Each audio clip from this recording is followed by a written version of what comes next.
Yo. What's up, everyone? Welcome back to the show.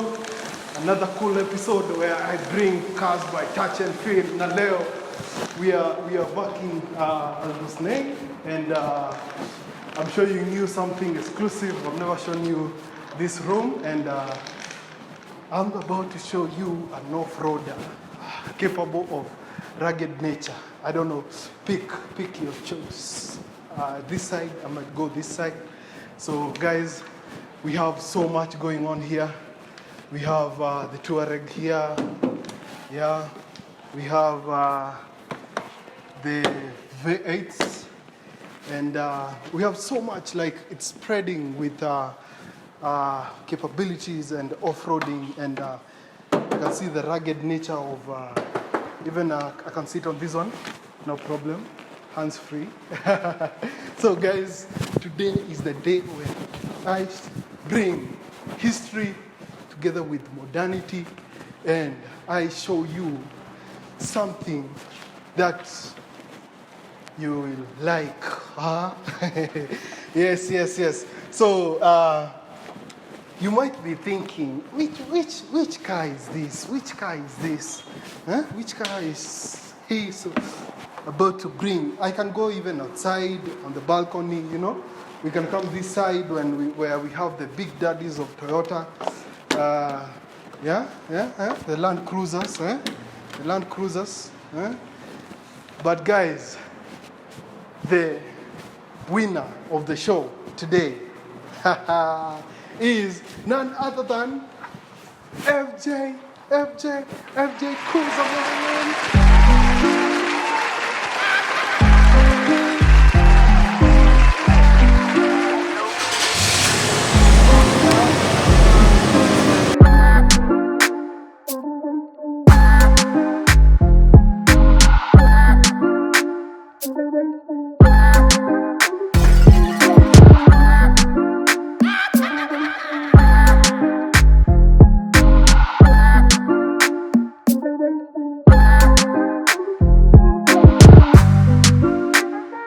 Yeah, behind me is the FJ Cruiser. This is a 2014 model, and I'll show you. Like you can already tell that this one is built for off-roading, and you can confuse this one with the Jeep. It has that rugged nature and boxish shape. You can see even the windscreen here is almost vertical, and guys, even the tires can tell you this is an off-roading machine. And Toyota did something here. They brought, so if I might take you back before we do the full review. Toyota brought, when they were starting, they started with the FJ40. But before the FJ40, we had the AK version that is the mid-50s, 60s there. So it was mostly for military utilities. And then from the AK, they brought another variation of the engine. So the FJ is mostly stand for the engine variation. And then they brought, from the AK, they brought the BJ. I know, guys, I know. But now, they brought the FJ40. That was very iconic. It was a two-door. And I'll show you the accents that they borrowed from the FJ40, and that's where the term FJ Cruiser stuck. So that was the Land Cruiser of that time, but nowadays they've progressed on the Land Cruiser line. They have even the Land Cruiser 200, so they went like that, 50, 70. So Land Cruisers mostly, they have numbers to signify the kind of engine that is in that particular model of a Land Cruiser. So guys, this is now the FJ that started production 2006 there, going all the way to 2014. This is a 2014 model, so it's the last of the dying breed. I think they should bring it back. The design has a polarizing, it has mixed reactions from people, because some people say it's a wannabe Jeep. Even some people going as far as saying the J in the FJ stands for Toyota Jeep. So it's never been confirmed. But it mostly uses 4-liter inline 6 inline 6 that produces. I'll show you the engine, guys. And the reason why they stopped producing is because it didn't catch. I would say if they did that now, it would actually blow up, because nowadays these ones, they hold value. Like getting a second hand on an FJ Cruiser, they will hold, because they don't have the turbos, and they have, because of the rugged nature, they hold up well value. You can see as you're coming behind, the design I was telling you about, they brought from the FJ40 of the two-door. Now they knew that two-door SUVs don't catch popularity, so they had to bring something small to, like, you're paying homage and all that, but at the same time something new in the market to get people excited, because the only hardcore off-roader that we have that is a two-seater is mostly the Jeep Wrangler, and mostly nowadays they're shifting into the four-door. So we have this portion that you might think it's not a door, but it's actually a door. I'll show you how it opens from the other side. I don't want to scratch this one. And then you can. This actually has a carrier. I've not done a review on a car that has a carrier before, so this one, like, it can act like a manyanga man. So it's a two-tone. It has white and contrasting blue, and the blue carries on the inside. As you come, you'll find that the design feature, they did something comic here. The wiper for the rear, it's this small wiper, and in the front we have 3 wipers. I'll show you guys. So the FJ Cruiser, of course, with the wheel here, I like the design, but I don't like having these covers. I would rather have the bare wheel on the back to give that rugged nature.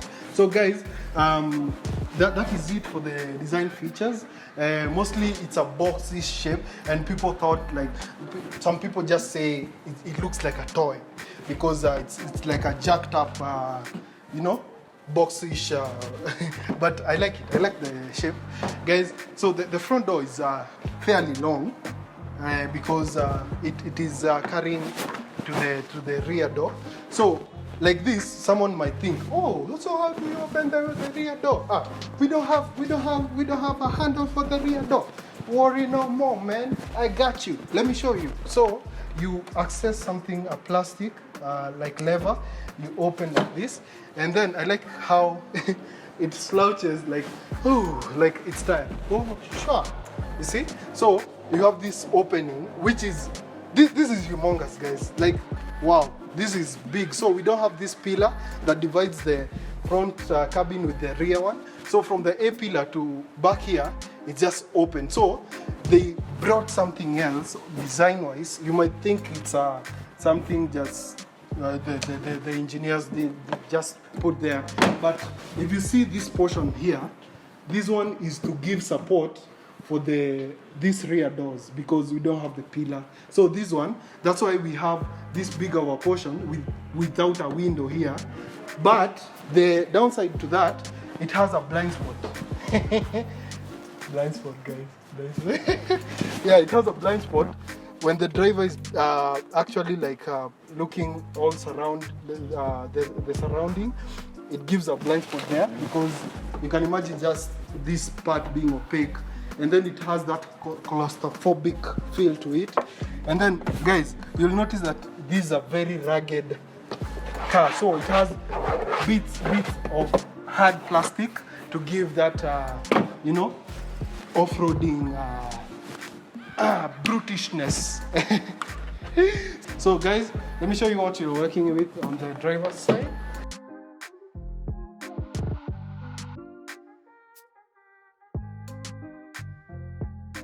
And then we look at the rear, and then we continue. So when you step in, you'll notice that you're not coming to this one with the luxurious vibe, because this one is supposed to go like to the mountains and all that. So even for the adjustment for the seat, for the thigh support, it's manual. Yeah, for the adjustments, like this upper part, it's also manual. And then even going front, it's manual. This one is not working. Oh, it's working. Yes guys, it's working. And then we have this. I like the armrest. So, and something I've noticed, actually, if you're taking the armrest all the way, it will go no problem, and then you can return. But if you're going like this and then you leave it there, you can't bring it back. Wow, that's something that I've not noticed now. And then guys, with the cabin, it has that like, wow, like it's flat. I've never seen this in maybe in Jeeps. And then so we have for the sun visors something unique. We have this one here, and because the windows are far here, you actually get another one on the side to actually protect your face on this side. So you like you get this one on, because this one will not cover the window, and I told you the door is fairly long. So here, gauge cluster, that is nicely placed. And then even the key, it's manual, guys. Let me show you. It's like a key to your, yeah? And you can imagine in 2014, we had started getting the wireless key entries. But this one, you turn like old school. It has an old school feel to it. And I like that it is keeping things simple. So you can get two trims of the transmission. This one is a 6-speed automatic, but you can get a manual 5-speed. And then let me turn this backwards. And then the steering wheel boasts of a few controls here. And actually the screen is, for this kind of a car, it's fairly big, with the buttons here for radio and all that, climate control. And guys, we have these gauges here. So I don't know which one is which, but we have for compass. I think we'll show you a close look to them. We have for compass, we have for external temperature, and we have also another one to show you how incline or like the wheels, like to just tell you the level and terrain. And also this one is the center mirror, no problem there. And then the lightings, and then guys, the station with the lighting, like the dials are like you turn them. Okay, this one I don't know it's remote, but these ones you I think turn on the lights. Yeah, and it is cased in this big, is fairly big dome shape. And then we come down to the climate controls, and guys, wow, they are big. Like they are 3 and they are big. They are huge. These are humongous. Yeah. They are big. And then we come to the gear selector. Here, I told you, and it is simple. Nothing going on. Nothing much going on here. You might think it's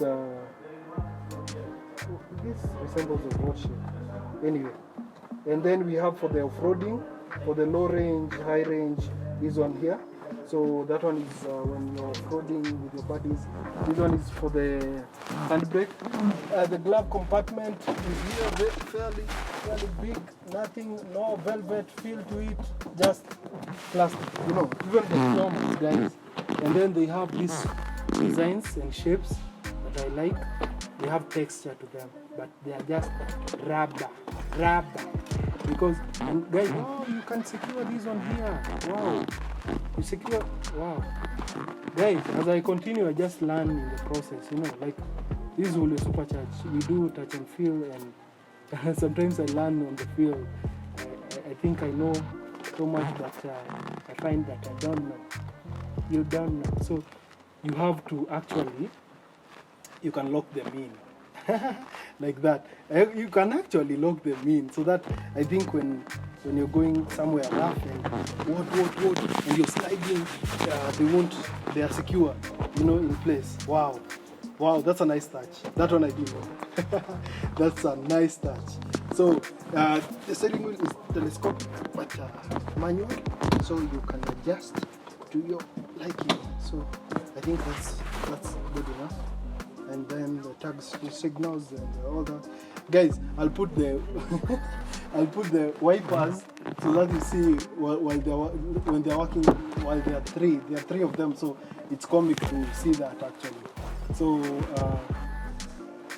actually we have a reversing. For the reversing camera, I think it displays here, if if I read that right. And then guys, this plastic that is surrounding, it has a different color. I think it's a tan or something like that.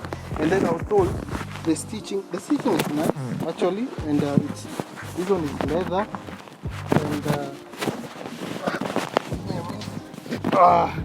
so it has, I think, blue, yeah, on the center, yeah, and then black, blue and black. So that's a nice combo of colors. So guys, I'll go to the back seats, then I show you the boots, then I show you what we are working with under the hood. Yeah.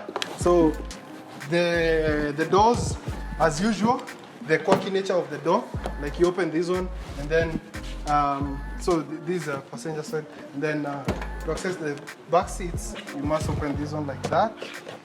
And so it actually works well when they are open like this, because you easily access the back seats like so, and then they have something to hold on here because you'll be in the mountains and all that. And you can actually hold on to this one, and then nothing much going on here, but the windows, let me show you something here with the windows. So to close, actually it's a problem. So you close like that. You have cup holders here. Oh guys, you have also a center pin here that is divided actually into 3 portions, and then you have one cup holder. Why Toyota, why? But you can actually put here. And then so the window does not open. So it gives you, when you're back here, it will give you that claustrophobic feel. You feel like I'm in darkness. And then you have storage, a bit of storage here. The guy sitting at the center, this transmission tunnel is not that wide or big or humpy, so not much compromise, but it's not the best position to sit actually. But headroom is okay. Legroom, for someone who's taller, maybe taller than me, this one is compromised legroom. And yeah, that's it. So let me show you the boots and something something really amazing. Actually, you cannot open the rear doors while the front ones are open. Let me show you what I'm talking about.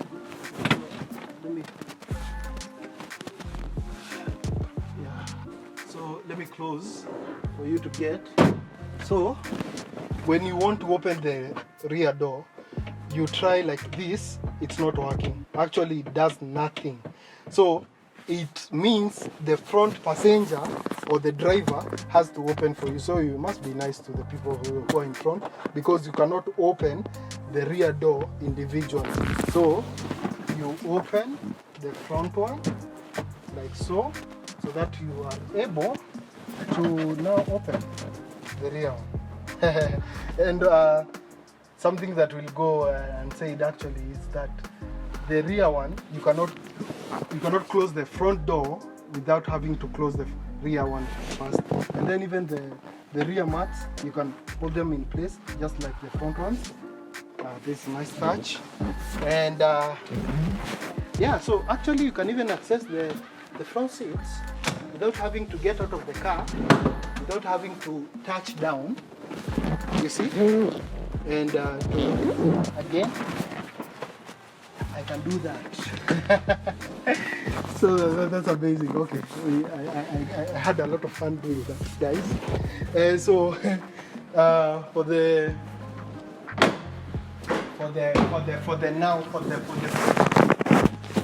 boot, let me show you. So there are 2 ways of opening the boot. The first one, you reach down here. Let me open. No. You open like that, and then guys, something really nice it has hydraulics. So these ones, they enable the hinges to open and close easily. So you can see you're working with British, I told you, plastic, like bits of, for durability, guys. This one will be durable for years and years and years. And I can jump in. And this is a fairly good size of boot.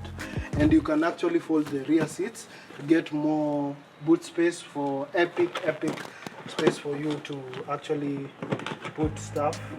And then you have compartments here. Yeah. So that one, let me close this one. Give me a moment. Yeah. And then to put your spare, your jack and whatever, you put them here. It's nice. You have a 12-volt socket on this side. It's here. Connect power. You can output. There are two actually. Yeah, you close them like that. And then yeah, that's it. So let me show you the other way of opening the boot. If you don't want to open the whole door, like this is big and it's coming sideways. We are used to normal SUVs, the doors going up.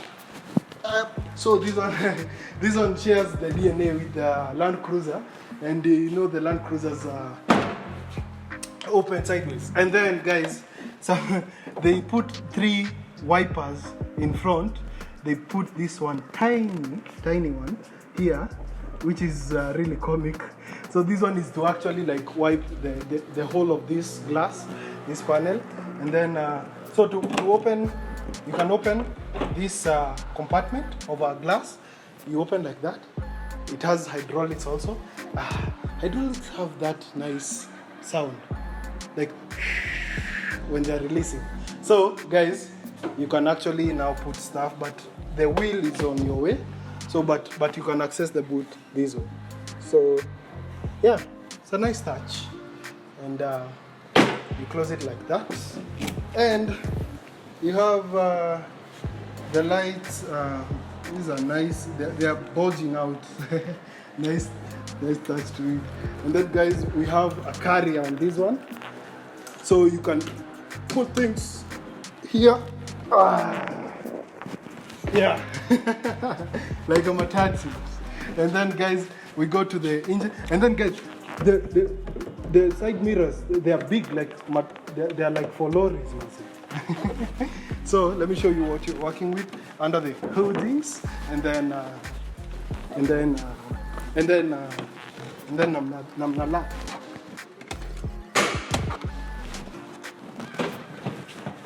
So guys, this tires conquers the mountains and the terrains and everything. Love them. So for the hood,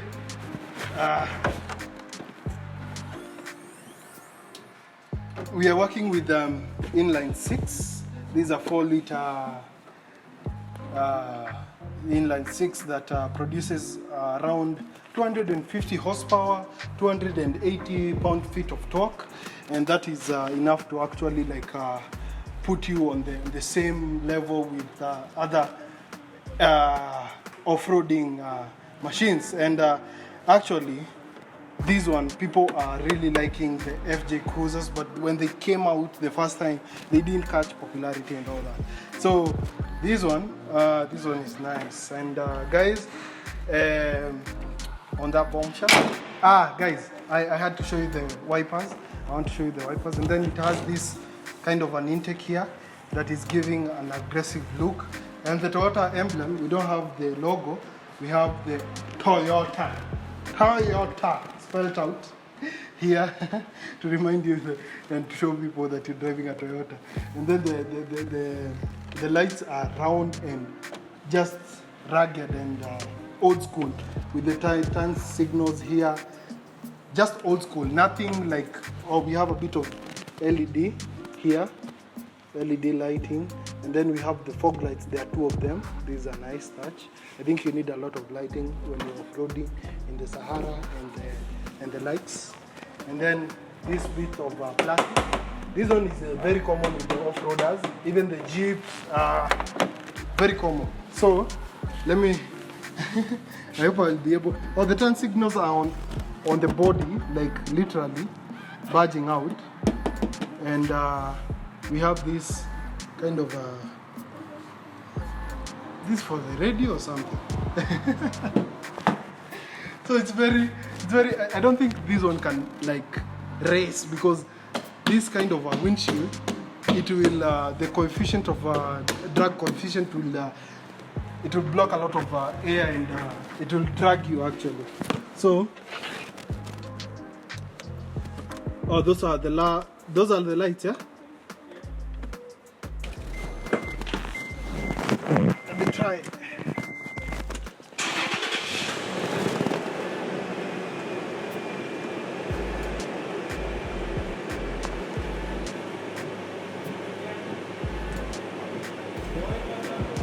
Oh, so guys, the wipers when they are on, and it's a really satisfying thing to know that there are 3 wipers that are actually working in front. You know, like, how do you get over that? You can't. So guys, they work like there are 3, man. There are 3 of them. So it's amazing. And then you can hear the roar of the engine. Yeah, so it has no turbo, no nothing. That's a naturally aspirated inline 6. And guys, that was it for the FJ Cruiser. I had fun like doing this review, guys. This is one of the off-roaders that when they started coming in Kenya, I was like, wow, is that a Jeep? You know, like, it can confuse you actually. So this is a nice off-roader. I would love to have it on the rugged terrains and just have the sheer power of, of the ruggedness just being in display. So guys, that was it for the FJ Cruiser. See you on the next episode. Another cool car, another day, another cool car. This is your boy Julio.